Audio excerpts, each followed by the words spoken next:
मैं मंचासीन अतिथियों से विनम्र अनुरोध करूंगी कि वो एक आंदोलनकारी ऐसा भी पुस्तक का लोकार्पण कर इन पलों को हम सबके लिए अविस्मरणीय बनाए।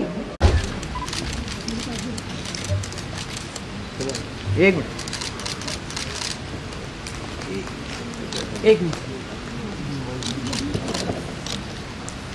चलो वही बढ़ती।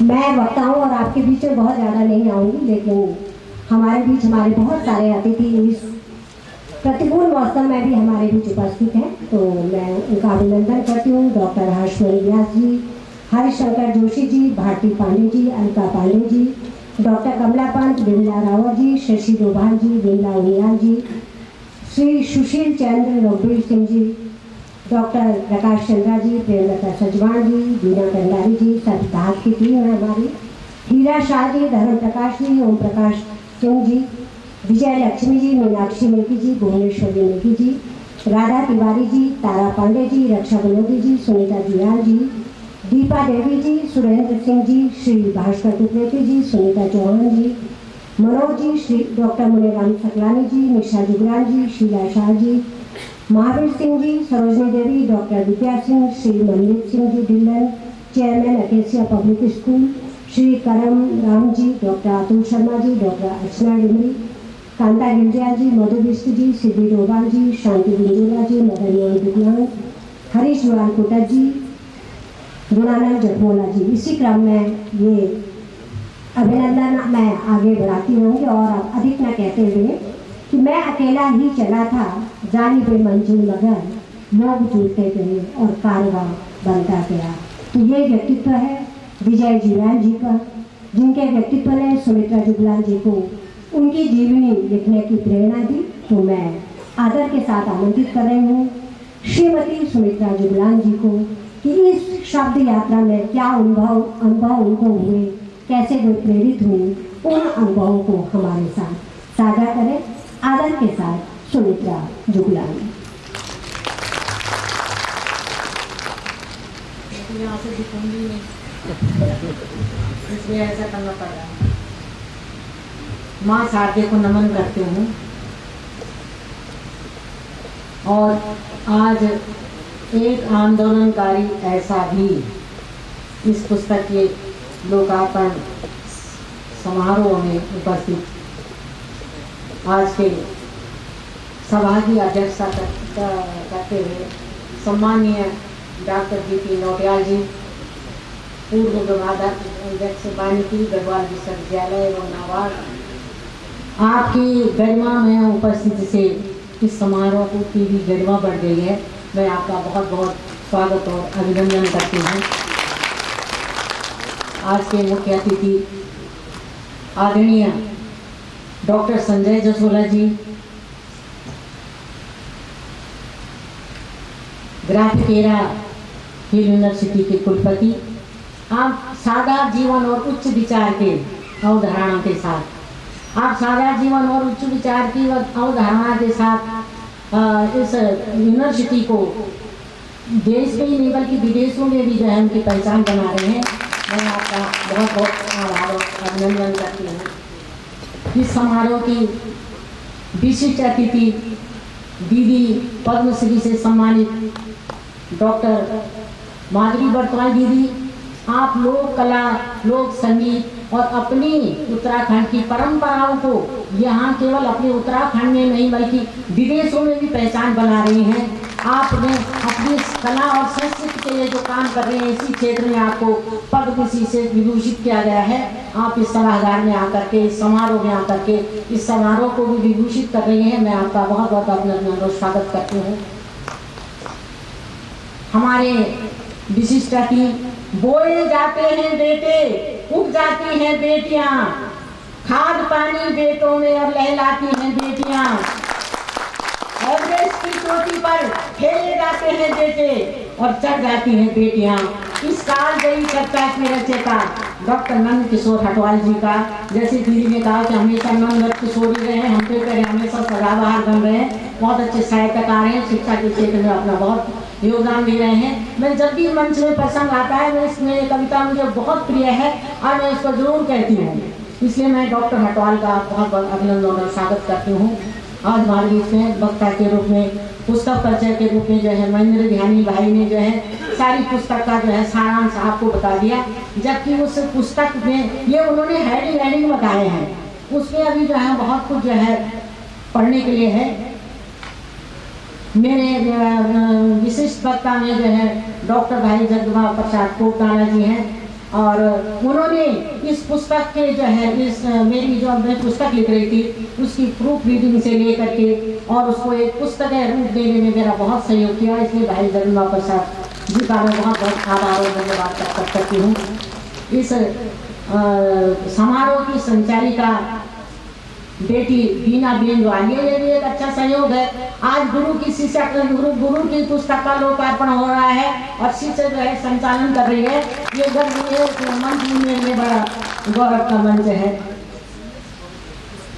पुस्तक के विषय में आप लोगों ने जो है अभी महेंद्र ध्यानी जी से जो है पूरी तरह से सुन लिया है। अब मैं केवल जो है बहुत कम रूप में ये केवल ये बताना चाहूँगी कि ये पुस्तक मैंने क्यों लिखी। अभी जो है ध्यानी जी ने बताया कि जो है कोरोना काल की देन है, ये पुस्तक कोरोना काल की देन है और इसमें एक जो है प्रेरणा लोकेश गवानी जी की भी है। अगर लोकेश गवानी जी जो है उनको प्रेरित नहीं करते, लोकतंत्र अभियान से नहीं जोड़ते तो वो गाँव नहीं जाते, उनकी भी बहुत बड़ी प्रेरणा है इसमें जो है। मैं केवल इतना कहूँगी कि ये पुस्तक मैंने क्यों लिखी। जब जयराजू को मैंने कहा आप मुझे कहानियाँ सुना रहे हैं, इतने प्रसंग सुना रहे हैं, आपने कुछ लिख के रखा है कि नहीं रखा है? उन्होंने कहा बहुत सारी डायरियाँ हैं, पत्रिकाएँ हैं और वो हैं अखबारों की कटिंग है। मैंने कहा कहाँ है, मेरे पास लाओ। तो वो बड़े बड़े 2 पोटले बना के ले आए। अब वो इतने बड़े पोटले थे कि ऐसे ऐसी जो है 2 किताबें और लिखी जा सकती है। बहुत सागर था वो, उसमें से जो है ढूंढना मोती निकालना बहुत मुश्किल है। और आप तो जानते हैं कि मोती किनारे में बैठते तो निकलते नहीं, वो तो सागर में गोते लगाने पड़ते हैं तब जाके। मैंने भी गोते लगाए, बड़ी मुश्किल से उसको क्रमबद्ध किया कि अब तब जाके उसको लिखा कि इसमें मैंने कहा अगर मैं इनको जो है जिन लोगों की पीड़ा को लेकर के ये व्यक्ति जो है 1200 गाँव की यात्रा करने के गया, भूखा प्यासा रहा, कपड़े गंदे हो गए तो नदी किनारे नहाया और नहा करके पत्थर में जब तक कपड़े सूखे वहीं पर बैठा रहा। कभी जो है खाने के शुद्ध नहीं, कभी खाना मिल जाने, भूखे चलते रहे। यात्रा चल रही है, उस यात्रा में कोई रथ घोड़े कुछ नहीं थे, उसमें 2 पैर थे और फटे हुए जूते थे 2। वही यात्रा थी। मैंने कहा अगर जो जितना सारा जिन्होंने लिखा है अगर इसको मैं एक पुस्तक का रूप नहीं दूंगी तो ये तो दीमकों की भेंट चढ़ जाएगा, इनको तो सारे दीमक खा जाएंगे। फिर मैंने जो है बहुत टाइम लगा, पहले तो उस सारे उनको निकालने में ही 6 महीने वैसे लग गए। 4 साल में ये किताब जो है उधेड़-बुन होते हुए 4 साल में जो है यहाँ पर आ पाई। और मैंने देखा कि इस व्यक्ति ने केवल जो है एक स्वर सुनाई दिया, एक पीड़ा सुनी, उन्होंने एक दर्द भरी आवाज़ सुनी और उस दर्द भरी आवाज़ को जो है सुनते सुनते जो है वो आगे गए। वो दर्द भरी आवाज़ को मैं इन शब्दों के रूप में, इन 2 पंक्तियों के रूप में आपके सामने लाना चाहती हूँ। या तो मेरी आह की तासीर ही जाती रही, या तो मेरी आह की तासीर ही जाती रही, या कलेजा सुनने वालों का ही पत्थर हो गया। कोई सुनने वाला नहीं था, पत्थर हो गया था सुनने। तो उन पत्थर दिलों को उस आवाज़ को सुनते सुनते जो है वो आगे बढ़े और बढ़ते बढ़ते गए। उन्होंने कहा गाँव में तो जो है मैं तो आया था यहाँ कि भाई जागृत हो जाओ और जो है राज्य बनाओ, आंदोलन से जुड़ो, सदस्य बनो। और यहाँ तो हालत कोई और ही है। यहाँ तो ये बेचारे इनको पता ही नहीं है कि सरकारी योजनाएं क्या है और सरकारी योजनाओं में भी जो है इतनी धांधली हो रखी है, कहीं जो है उनको पता ही नहीं था कि कहाँ है। और इतना जो है भ्रष्टाचार फैला हुआ तो उनकी आत्मा बहुत दुखी हो गई। मैं इसलिए बहुत संक्षिप्त में कह रही हूँ क्योंकि जो है और भी वक्ताओं ने जो है कहना है, इसलिए मैं जो है सूक्तियों के माध्यम से आपके सामने अपनी बात रखूँगी। तो जो विजय जी आज जब आगे बढ़े, ये तो बड़ा जो है भ्रष्टाचार के सांप जो है जहाँ चारों तरफ लौट रहे हैं, कैसे इनसे बचाया जाए। तो उन्होंने सोचा, अरे इसको चुनौती के रूप में स्वीकार किया, आगे बढ़ते गए और बोले। अब उन्होंने अपने मन में सोचा, यदि मुरझाए फूलों को खिलाना है तो कांटों से तो उलझना ही पड़ेगा। यदि मुरझाए फूलों को खिलाना है तो कांटों से तो उलझना ही पड़ेगा। चंदन के देश में जन्म लिया है तो सांपों से तो निपटना ही पड़ेगा। चंदन के देश में जन्म लिया है तो सांपों से निपटना ही पड़ेगा। और निकल पड़े। वहाँ से यात्रा करते करते फिर चले गए। फिर ये गांव की समस्या लो, जैसे अभी आपको अभी पुस्तक परिचय करते समय ध्यान जी ने बता दिया कि 9 महीने में घर आए। धन्य हो उस देवी के लिए कि 9 महीने तक पति जो है एकमात्र कमाने वाले थे और वो भी जो है सन्यासी बनकर के लोगों की भलाई में लग गए थे। कैसे बच्चे पाले होंगे, बड़े बहुत भाव जो है इसी को लेकर के मैंने अपने मन में विचार किया कि मैं जरा उनसे भी मिलूं। जी जी की सेक्रेटरी आप जब ये 9 महीने तक वहाँ रहे तो आपने कैसे बच्चों को पाला, क्या किया। तब मैं उनको जो है वहाँ जी जी के पास गई, उनका भी जो है मैंने इंटरव्यू लिया। ये साक्षात्कार सामने बातचीत थी और कई बार तो जो है लिखते लिखते मेरी कलम रुक जा रही थी। इसलिए रुक जा रही थी कि मेरे आंखों में आंसू भर जा रहे थे और मैं लिख नहीं पा रही थी। तो मैं उनको भी इस मंच के द्वारा बहुत बहुत धन्यवाद करना चाहूँगी और बहुत बहुत उनको ये पुस्तक जो है आज मैं भी इसलिए भावुक हो रही हूँ कि ये पुस्तक जो है आपकी बलिदान की बदौलत है और आपकी प्रेरणा से ही आज भी जी गरीब केदार घाटी में बच्चों के जो है शैक्षिक सहयोग के लिए धार संस्था द्वारा जो शैक्षिक सहयोग के लिए चला जा रहा था उसमें भी जो है गए और वहाँ भी जो है उन्होंने कैसे कैसे मंजर देखा। ऐसा मंजर भी देखा कि पत्थर उबालती रही एक माँ रात भर, पत्थर उबालती रही एक माँ रात भर, बच्चे थरे बिठा के चटाई पे सो गए, बच्चे थरे बिठा के चटाई पे सो गए। ऐसे मंजर में भी उन्होंने सहृदय इंसान में उन परिवार के साथ में अपना रात बिताई और जिस परिस्थिति में वो रहे उस परिस्थिति में वो रहे।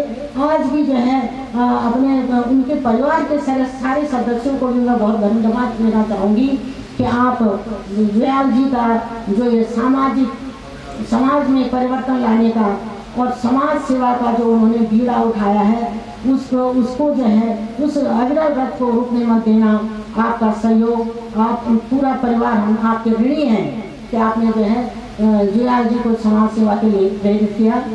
मैं बहुत बहुत धन्यवाद करना चाहूँगी इस सभागार में आए जो हैं बहुत से उपस्थित जनों का, साहित्य प्रेमियों का और जो है मेरे बहुत से शिक्षा विभाग के भी बहुत साथी हैं, धाक के भी साथी हैं, यहाँ पर मेरे परिजन भी यहाँ पर उपस्थित हुए हैं। मैं आपका बहुत बहुत धन्यवाद और आभार व्यक्त करना चाहूँगी। अगर कोई पत्रकार भाई वगैरह हैं तो उनको भी मैं जो है अभिनंदन और स्वागत करती हूँ।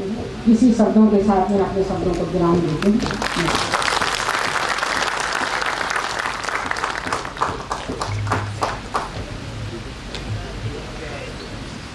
हार्दिक आभार। ये थी श्रीमती सुमित्रा जुगलान जी जिन्होंने अपने अनुभवों को आपके बीच साझा किया और आपने इस पुस्तक के अतिरिक्त कविता संग्रह भी आपका प्रकाशित हुआ है जिसका जिक्र कमलापन जी ने किया, थोड़ी सी छाँव। इसके अलावा बहुत महत्वपूर्ण काम आपने लोक साहित्य लोक भाषा के लिए किया है। गढ़वाली आना पखाना ये भी आपकी पुस्तक प्रकाशित हो चुकी है। इसके अलावा भी हमारे जो गढ़वाली किस्से होते हैं उन पर बुलाक पुस्तक आपकी प्रकाशित हुई है और आना पखानों की दूसरी पुस्तक उसका भाग 2 ये भी प्रकाशित हो चुका है और एक कविता संग्रह आपका प्रकाशनाधीन है। आपने शिक्षा विभाग में एक शिक्षक प्राचार्य अपर जिला शिक्षाधिकारी माध्यमिक और बेसिक के रूप में भी सेवाएं दी है और आज साहित्यकार के रूप में हमारे बीच उपस्थित है। धात के ही कार्यक्रम में सुदीप जुगलान जी आपके सुपुत्र उन्होंने परिचय करवाया था महरू से मेरा और तब से हम धात के साथ आगे बढ़ते गए और इस दौरान आपकी बहुत सारी पुस्तकें प्रकाशित हुई। तो मैं आपको भी हार्दिक बधाई